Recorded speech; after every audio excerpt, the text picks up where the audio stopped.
everyone. Thanks so much for joining me here today as we get to talk about one of my favorite subjects, comic books. My name is Jose. I love comic books. I love talking about them. I love sharing them with you. Feel free to follow me on social media if you would like. Links are in the description below. I've also posted a link to this story where you can look at plot synopsis and character bio. So we are hitting the last part of the Under Siege storyline. Avengers 277 from 1986. Great cover by John Buscema and Tom Palmer. Great stuff. Byrne, Zemo, and Captain America, all the Avengers and the Masters of Evil are down. What an absolute great cover here. I have the original issues of this. So, here we go. The price of victory. And so, we see here Goliath has captured Thor. Not bad, Thor. You and Captain America really took the Wrecker and his buddies by surprise. I'm not so easy, though, am I? And so, here we have our credits. Roger Stern is the writer. John Buscema doing breakdowns, that means that he just did pencil roughs and let Tom Palmer basically complete the issue. Ever since I became Goliath, I've been itching to face you, Thunder God. I needed help to ace Hercules, but I bet I can kill you all by myself. So, you fancy yourself a slayer of gods? As Thor hits him with the hammer. Mortal, your ignorance dwarfs your size. Hercules yet clings to life as he punches him. And I have ever defied the eternal sleep. So, the Wrecker here. Thor's pounding Goliath into the ground. He must have forgotten all about me. Come on, big guy, just hold him still for a second and I'll jump him. But Captain America knocks him down. So, now the Wrecker and Captain America are going to fight. I love Tom Palmer. Rest in peace, as well as John Buscema. The writer Roger Stern is still alive. Love the inking. I'm such a huge fan of Tom Palmer Jr. So, the Wrecker, of course, is angry because he says that Captain America has made his crew look like chumps too many times. So Captain America says that the Wrecker's so fast. And he remembers that when Thor knocked out the wrecking crew with his lightning, he said that he'd drawn their power away through the Wrecker. And now it seems like he's 4 times more strong and he has his hands full. So, Jarvis is still down after that beating that he had received. Ant-Man, this is, Ant-Man is, Scott something. I forgot. Anyway, Scott Lang. So, he tells her that So he tells him that the pulse is low, and the Black Knight says, "Wish I could say the same for the ceiling. Sounds like Thor and Cap are having a little trouble upstairs. It's time we give them a hand." And the Wasp says, "I'll see to that, Knight. Ant-Man needs your help with Jarvis." Sorry, that whole panel was a little confusing. That was my fault. So, the Black Knight says he disagrees with her, that he's going with her. And she says he's badly beaten, has a mild concussion. Hercules is already in a coma. She doesn't want to lose him. So, he's like, "Oh, really? I didn't think you cared, Wasp." And of course, you gotta go to the other issues to see exactly what the problem between them is. Anyway, he says that if he can stand, he can fight. And she says, "All right." So, Ant-Man says that he needs a doctor. So Black Knight apologizes to the Wasp, and she tells him to skip it. They got other things to worry about, and sees that this stairwell is blocked. And she uses her power, and he uses his ebony sword to clear the rubble. So Dane realizes that the Wasp really doesn't need him. She's plenty strong, and she says something's moving. Of course, it's Thor battling Goliath. So John Buscema, he is so good.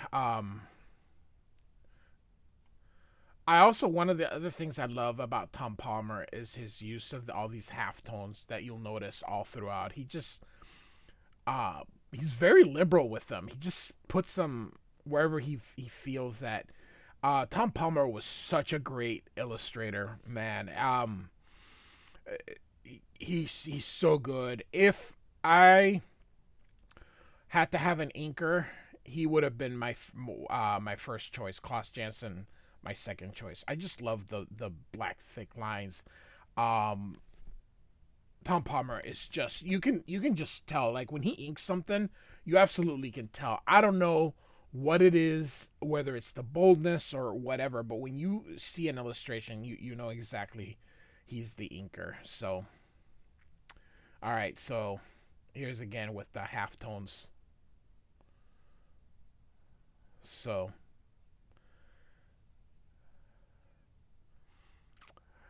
his arm goes through, he takes it out.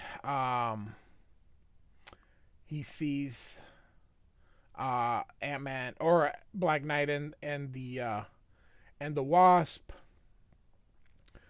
He's angry. He's just gonna level the building to kill him if he needs to, and Thor throws a hammer at him. So Thor tells the Wasp that he's going to basically keep Goliath busy so that she can go help Captain America. And Goliath is his. So Thor's so awesome. So alright, so here we go. And he brought the roof down and it collapsed on him. So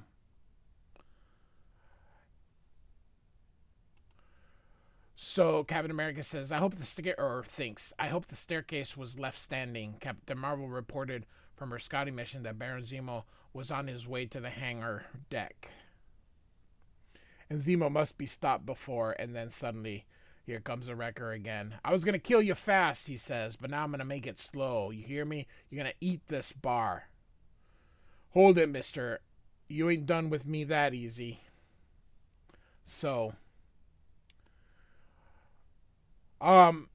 elsewhere in the mansion, Baron Zemo tells Yellow Jacket, prepare a flyer for immediate launch. I'll gather up Blackout and Moonstone. And so when Baron Zemo goes up, there's Dr. Druid, I believe is his name. And so when he walks out, he says, the bear is down. Who is this robed stranger? Where's Moonstone? And shoots him from the back because, hey, villains. So he grabs Blackout, tells him there's enemies all around us. And Blackout's like, enemies? Yes, one must have struck you down, but you are in good hands now. I am here. So, all right. Yellow Jackets here says radio engines, navigational computer, everything's a big nothing. I'm barely getting enough power to light the cabin. It's as if the control system had been cut. Baron Zemo says, Yellow Jacket, come in. This is an emergency. And then he's like, that woman, why doesn't she answer me? Unless she can't. And so Zemo says, Blackout, we need your power. Yes, Blackout, you can save the day for us. You can defeat our enemies. You can send them away, mansion and all, into the Dark Force dimension. And he's like, yes. And so Dr. Druid wakes up and he's like, no, he must not. And he telepathically speaks with Blackout and says, listen to me, Zemo is not your friend.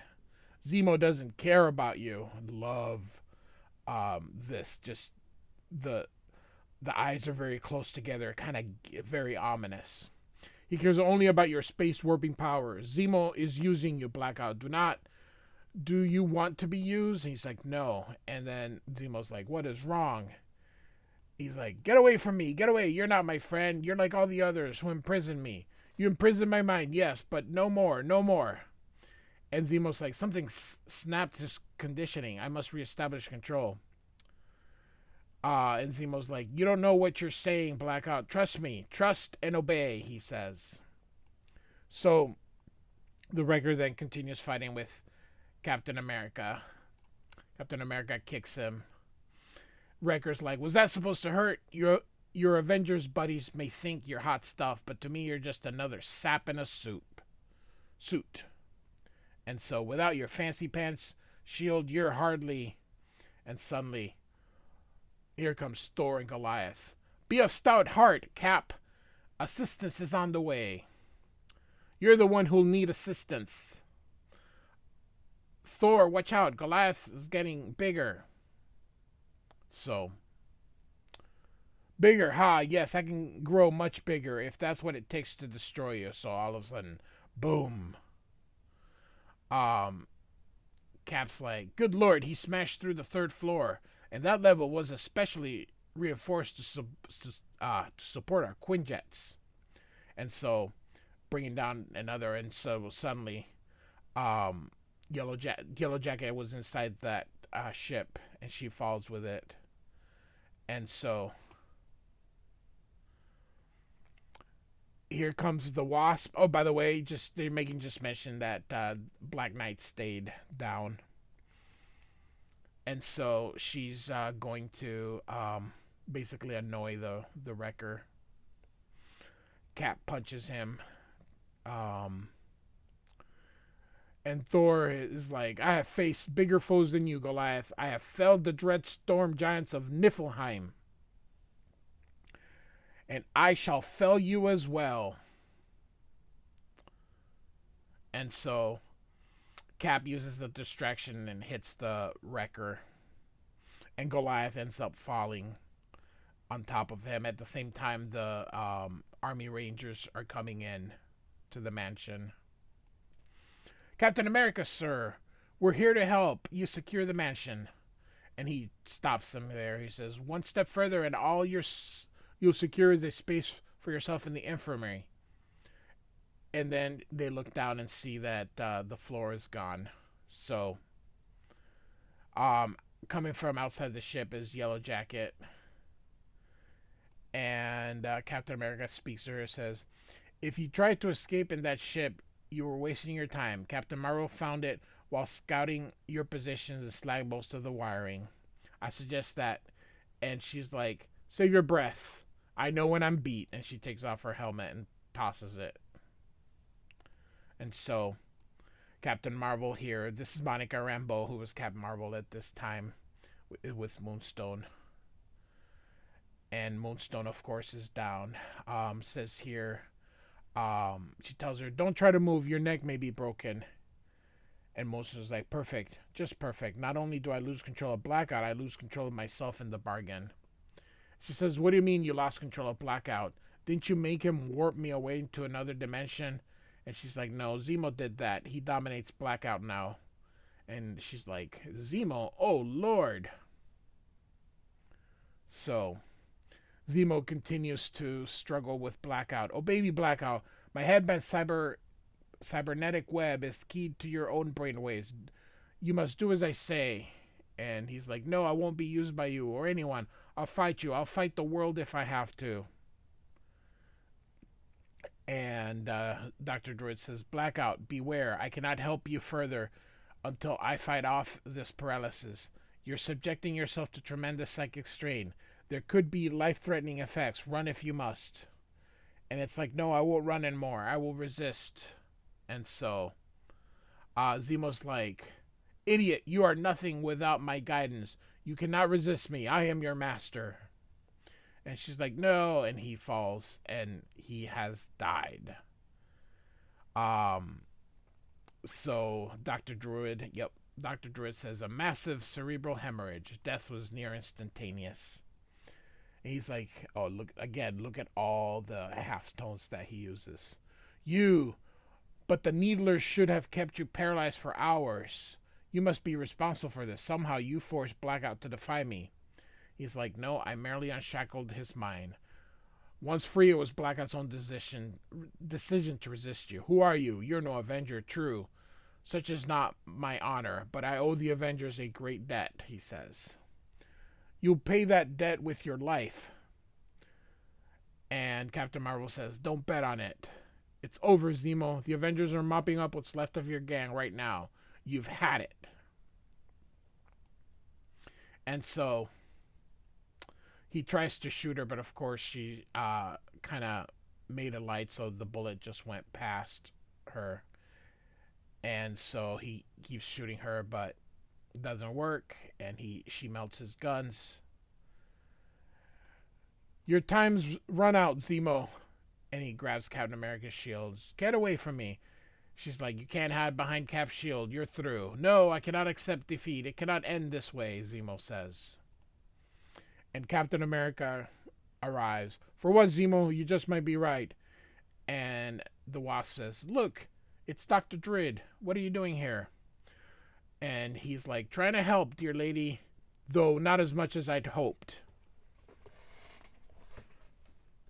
And so he tells Captain America tells Captain Marvel to go with the Wasp and leave Zemo to him. And so they're going to go one-on-one now. Captain America says, it's just you and me, the way it should have been from the start. All right. And then he's like, you sent your allies away. You handed me victory. I'll slay you with your own shield. And Cap was like, no, you won't. So, swine, I'll destroy you. The pain you brought my family must be returned 100-fold.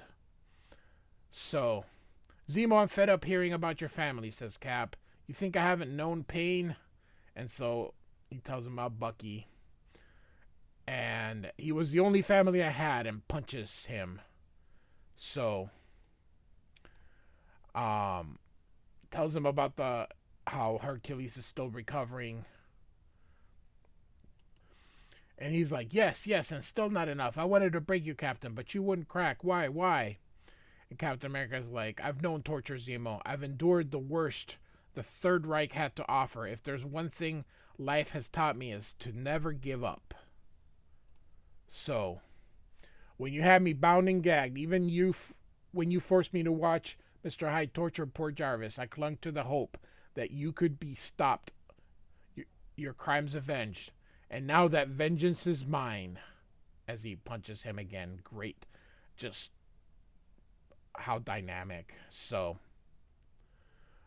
you blame me for the destruction of your family, Zemo, but you never forced your father.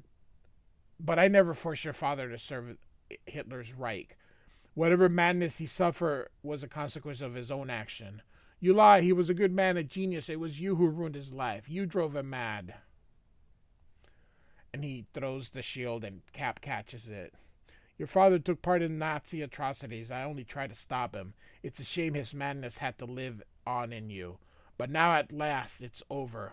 Is it, Captain? Will you kill me as you murdered my family? He says. I never killed your father, Zemo. He died in a rock slide triggered by his own weaponry when he tried to kill me. Even his death was his own fault. Liar! As he goes toward him, and Cap once again just wallops him. And he loses battle. He's like, give me your hand. And he says no, and he's like, boom. And Nemo is apparently dead, but it's comic books. We know he comes back. And so Captain America walks away. Great sequence there. So they've captured all the Masters of Evil. We got a reporter kind of saying everything. They're carrying Jarvis. They're taking the Black Knight. They ask if the Wasp has a comment. She says, just that the Avengers have ended a major threat to public safety. I'll issue a more public statement later. Right now I'm busy.